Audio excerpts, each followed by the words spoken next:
Hello, I'm back again. I am getting ready to begin with a reading for the sign of Gemini in this month's Zodiac readings by Crystalline Bishop, Crystalline Light Being.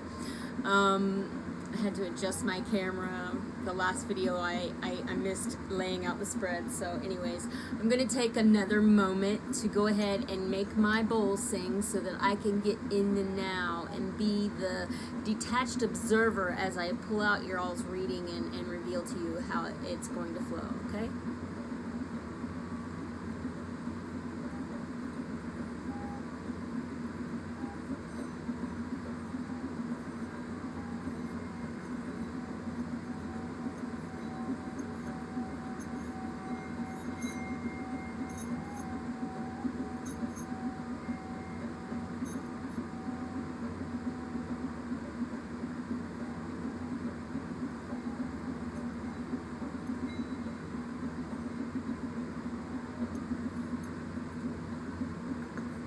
Okay, so how I did this, I have two different decks. They're both by Colette Baron Reed.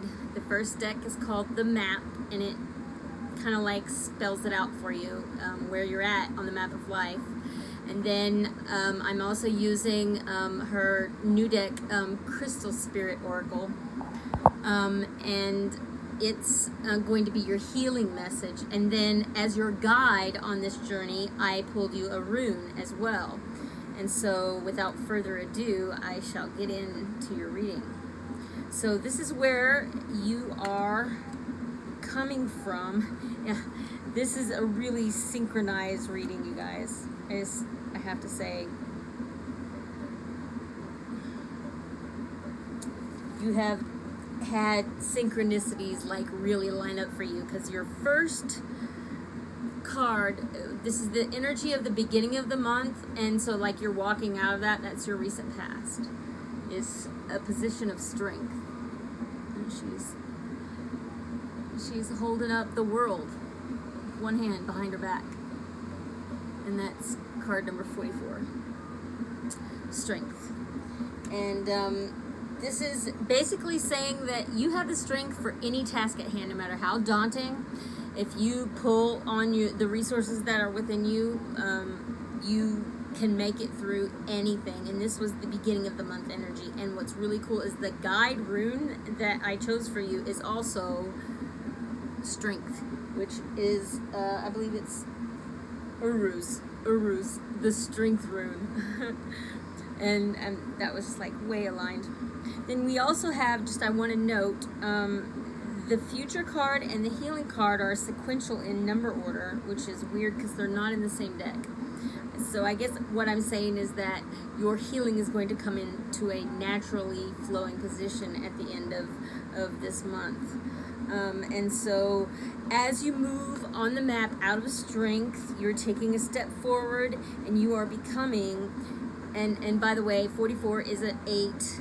And 52 is a 7, so a 7 and 8, so another sequential thing. So you're really unfolding in a natural order of things. You're not skipping around right now.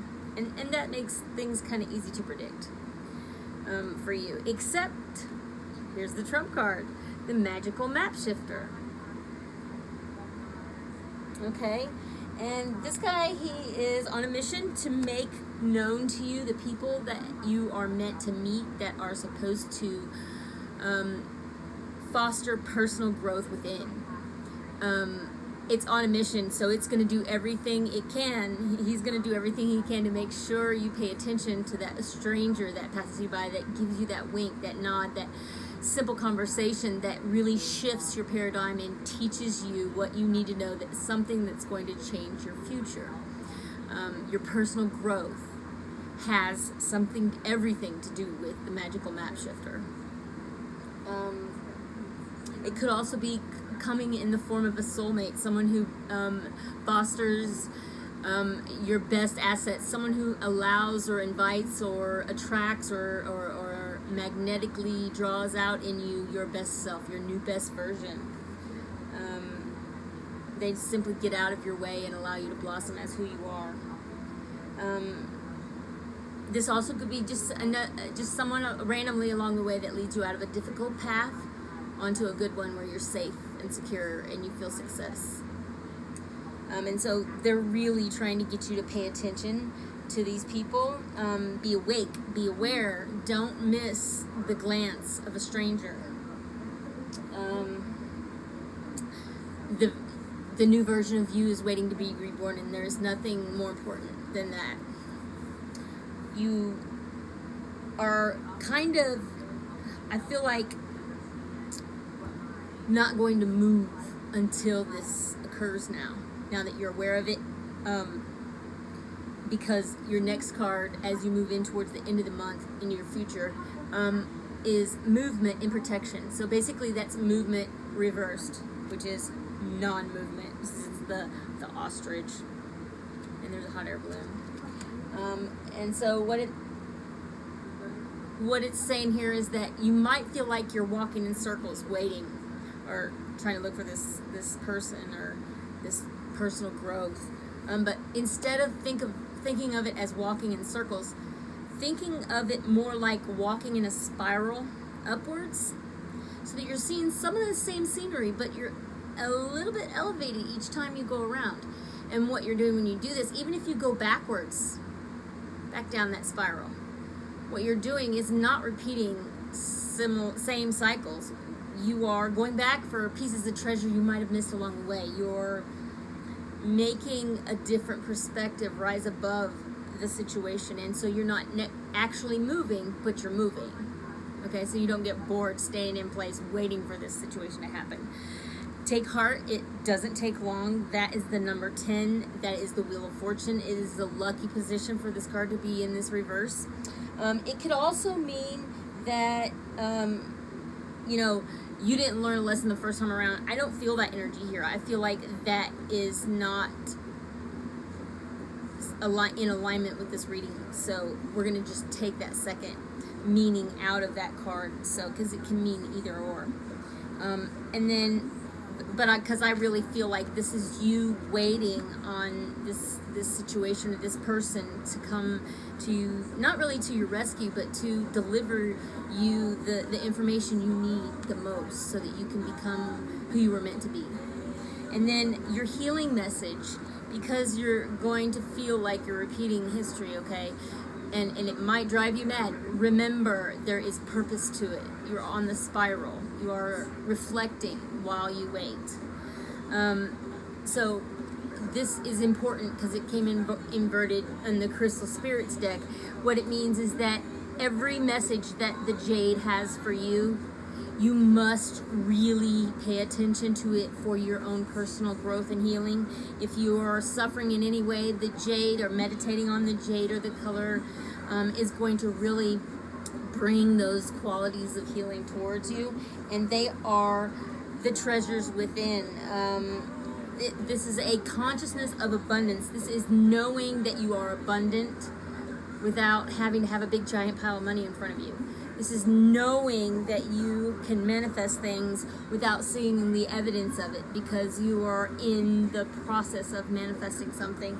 And so you have this knowing, and it's a recognition of it, that's enough. That's enough. You don't need the manifestation. You want it, but you don't need it, because the Jade is reminding you that consciousness of that knowing.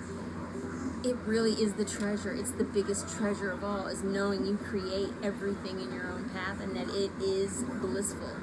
And so your guidance message is, again, strength, like I said.